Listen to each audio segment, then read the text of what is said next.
Hey everyone, welcome to my YouTube channel. तो यहाँ पे हम आपकी कवर करने वाले हैं 11th और 12th की बायोलॉजी की एनसीईआरटीज। और ये जो क्लासेस होंगी आपकी नॉट ओनली 11th और 12th बट आपको नीट प्रिपरेशन में भी हेल्प करने वाली हैं। तो जो प्रीवियस हमारा लेक्चर था उसमें हमने पढ़ा था डीएनए का स्ट्रक्चर, डीएनए होता क्या है, उसका स्ट्रक्चर क्या है। आज हम पढ़ने वाले हैं कि डीएनए की रेप्लिकेशन क्या होती है। डीएनए रेप्लिकेशन मतलब डीएनए अपने आप को रेप्लिकेट कैसे करता है, अपनी कॉपी कैसे बनाता है। तो उसमें हम मेनली 4 पॉइंट्स के बारे में पढ़ेंगे, दैट इज इंट्रोडक्शन, सेकंड कौन कौन से एंजाइम्स इन्वॉल्व हैं, थर्ड इज प्रोसेस क्या है एंड फोर्थ इज उसकी इंपॉर्टेंस क्या है। तो सबसे पहले हम देखते हैं कि इंट्रोडक्शन। डीएनए रेप्लिकेशन होता क्या है, that is a process through which DNA makes a copy of itself is called as the DNA replication. तो मैंने आपको बताया था कि DNA replication nothing but DNA अपनी कॉपी बना रहा है, उसी को हम क्या बोलते हैं, डीएनए रेप्लिकेशन। उसकी सेकंड जो कैरेक्टरिस्टिक्स होती है कि डीएनए रेप्लिकेशन वो होती है during the S phase of the cell cycle. आपने 11th क्लास में पढ़े होंगे कि सेल का साइकिल होता है पूरा और उसमें अलग अलग फेज होते हैं, उन्हीं में से एक फेज होता है आपका एस फेज। तो जो डीएनए रेप्लिकेशन होती है वो होती है आपकी एस फेज में। और थर्ड सी कैरेक्टरिस्टिक्स क्या है, that is semi conservative in nature. Semi conservative का मतलब क्या होता है, as each daughter DNA has one new strand and one parent strand। मतलब जब भी डीएनए आपका डिवाइड करेगा, मतलब जब भी डीएनए आपका रेप्लिकेट करेगा तो उससे आपके दो डॉटर डीएनए बनेंगे। उन दो डॉटर डीएनए में एक स्ट्रैंड तो जो है वो नया बन जाएगा, जो ये आपको ब्लू कलर में शो हो रहा है, लेकिन जो एक स्ट्रैंड, जो दूसरा स्ट्रैंड होगा वो होगा आपका पेरेंटल डीएनए का। तो मतलब कि क्या है, नई डॉटर डीएनए में भी आपका पेरेंटल डीएनए का स्ट्रैंड जो है वो कंजर्व हुआ है, इसी वजह से हम इसको बोलते हैं सेमी कंजर्वेटिव इन नेचर। उसमें हम देखते हैं कि मेनली डीएनए रेप्लिकेशन में आपके 4 एंजाइम्स इन्वॉल्व होते हैं, helicase enzyme, RNA primase, DNA polymerase and this ligase enzyme. ये एंजाइम्स का क्या क्या काम होता है जब हम कंप्लीट प्रोसेस पढ़ेंगे उसमें हम स्टडी करने वाले हैं। तो प्रोसेस के स्टेप देख लो आप एक बार। द आइडेंटिफिकेशन, फर्स्ट स्टेप क्या होता है, the identification of the origin of replication, कि ओरिजिन जो रेप्लिकेशन है वो कहाँ से, कौन से प्लेस से स्टार्ट होगा। Unwinding of the double helical structure, जो डबल हेलिकल स्ट्रक्चर होता है उसका टूटना, उसका खुलना। And third is formation of the RNA primer, formation of the new DNA strands, binding of the smaller DNA segment in the lagging strand. दो तरह के स्ट्रैंड बनते हैं, lagging strand and leading strand. तो लैगिंग स्ट्रैंड में छोटे छोटे fragments में डीएनए बनता है तो उनकी बाइंडिंग होती है एंड लास्ट में टर्मिनेशन। अब इंपॉर्टेंस क्या है डीएनए रेप्लिकेशन की, क्यों जरूरी है। This ensure that each daughter cell form at the end of the cell division has equal amount of DNA, कि हर हमारी बॉडी की हर सेल डिवाइड कर रही है तो ऐसा नहीं है ना कि एक सेल को उठाया दूसरी सेल को उठाया तो उनमें डीएनए जो अलग अलग अमाउंट में था, no, every single cell in our body has equal amount of DNA. तो उसको इंश्योर करने के लिए डीएनए रेप्लिकेशन होती है।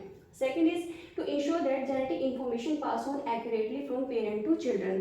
पेरेंट्स से चिल्ड्रन तक जो इन्फॉर्मेशन है, जेनेटिक इन्फॉर्मेशन, वो एक्यूरेटली पास हो, पूरे के पूरे डीएनए जितना है, जितने क्रोमोसोम्स हैं, पूरे के पूरे क्रोमोसोम्स बच्चों में ट्रांसफर हो। तो ये इंश्योर किया जाता है। इसके साथ साथ it helps in the cell division. आपको पता है सेल डिवीजन, जब भी सेल डिवीजन होती है तो सबसे पहले उसका न्यूक्लियाई डिवाइड करता है, मतलब उसका जो न्यूक्लियस होता है वो डिवाइड करता है। तो न्यूक्लियस में क्या होता है, अल्टीमेटली आपके डीएनए ही होता है। तो डीएनए डिवाइड करेगा, न्यूक्लियस डिवाइड करेगा एंड देन आपकी सेल डिवाइड करती है। तो अब हम स्टार्ट करेंगे अपना डीएनए एप्लीकेशन का प्रोसेस, ठीक है। तो उसके लिए मेन आपके 5 स्टेप हैं, वन बाय वन करके हम स्टडी करते हैं। फर्स्ट स्टेप जो है आपका, that is the identification of the origin of replication. तो ओरिजिन ऑफ रेप्लिकेशन होता क्या है, मतलब कि आपको नाम से पता चल रहा है कि रेप्लिकेशन का ओरिजिन होना है, ऐसा प्लेस है यहाँ पे। तो ओरिजिन ऑफ रेप्लिकेशन वो प्लेस होता है जहाँ पे ए और टी यानी कि एडेनिन और थायमिन के बेस पेयर्स होते हैं। जैसे कि आपको पता ही है डीएनए का जो स्ट्रक्चर होता है, डीएनए के स्ट्रक्चर में जो बेस पेयर्स होते हैं जैसे कि एडेनिन, थायमिन, ठीक है, साइटोसिन एंड गुआनिन, इस तरह से बेस पेयर्स होते हैं। जो ये एडेनिन और थायमिन होते हैं ये आपस में जुड़े होते हैं डबल बॉन्ड के साथ, लेकिन जो साइटोसिन एंड गुआनिन होते हैं वो आपस में जुड़े होते हैं ट्रिपल हाइड्रोजन बॉन्ड के साथ। तो अगर हम देखें double hydrogen bond is weak compare to the triple hydrogen bond, तो इस वजह से जो ए और टी के बीच का जो हाइड्रोजन बॉन्ड होता है वो इजी होता है हेलिकेज के लिए तोड़ना compare to cytosine and guanine के बीच का बॉन्ड।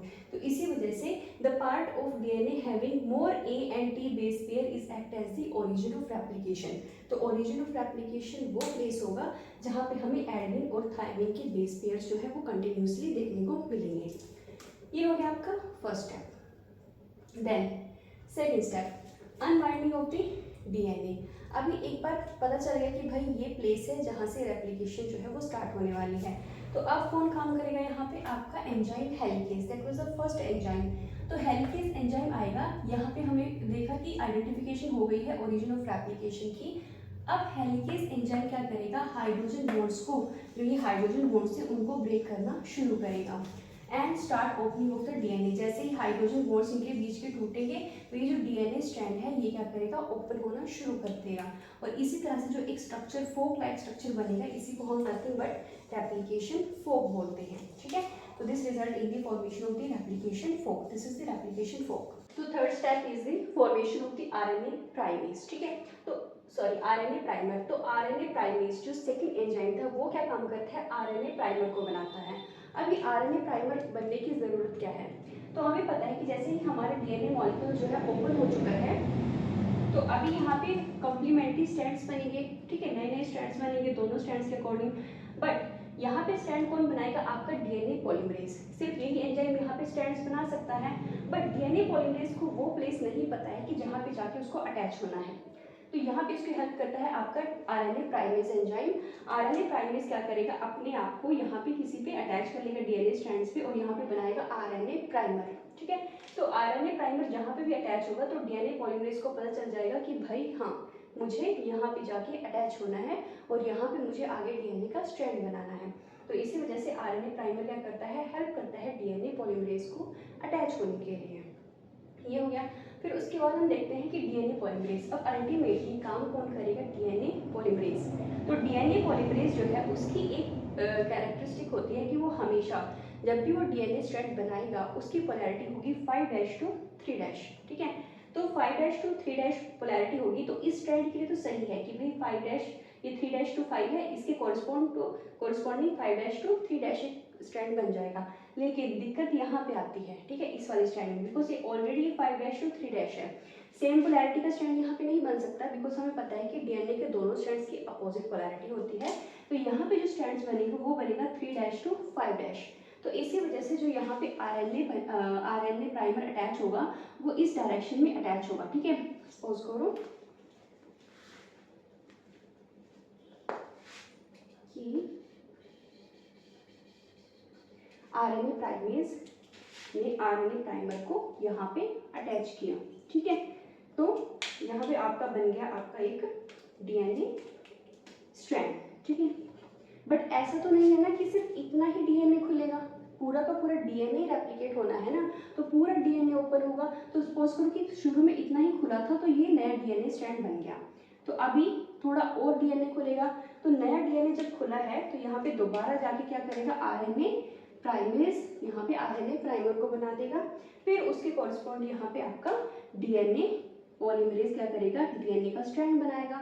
इसी तरह से जैसे ये खुलता जाएगा तो यहाँ पे आरएनए प्राइमेज बनेगा और यहाँ पे आपका फिर डीएनए पॉलीमरेज बना देगा आपका डीएनए का स्ट्रैंड। तो इस तरह से ये इस स्ट्रैंड को, जो एक कंटिन्यूस स्ट्रैंड होता है इसको हम बोलते हैं लीडिंग स्ट्रैंड, और जो ये डिसकंटिन्यूस स्ट्रैंड होता है उसको हम बोलते हैं लैगिंग स्ट्रैंड। लैगिंग स्ट्रैंड या फिर उसका दूसरा नाम है ओकाज़ाकी स्ट्रैंड। ठीक है, तो ये हो गया आपका फॉर्मेशन ऑफ द 2 स्ट्रैंड्स। अब आपका आता है कि देखो ये डीएनए बन गया। अब डीएनए में आरएनए का कोई काम नहीं है, तो जो आरएनए प्राइमर्स बने हैं इन सबको हटाना है, और जो डीएनए की सेगमेंट्स यहाँ पे बने रह जाएंगे इस वाले स्ट्रैंड में से, इस तरह से जो डीएनए के सेगमेंट्स बने रह जाएंगे इनको आपस में जोड़ना भी है। तो यहाँ पे आपका काम करेगा आपका 4th enzyme, that is ligase enzyme. ठीक है, तो लाइगेज एंजाइम क्या करेगा, that binds the DNA segment of lagging strand. This strand के जो डीएनए सेगमेंट्स हैं उनको बाइंड किया जाएगा after the removal of the RNA primer, और इस तरह से आपका दोनों के दोनों कंटिन्यूअस स्ट्रैंड बन जाएंगे। ठीक है, और पूरा का पूरा जब डीएनए रेप्लिकेट हो जाएगा तब ये प्रोसेस पूरा टर्मिनेट हो जाएगा।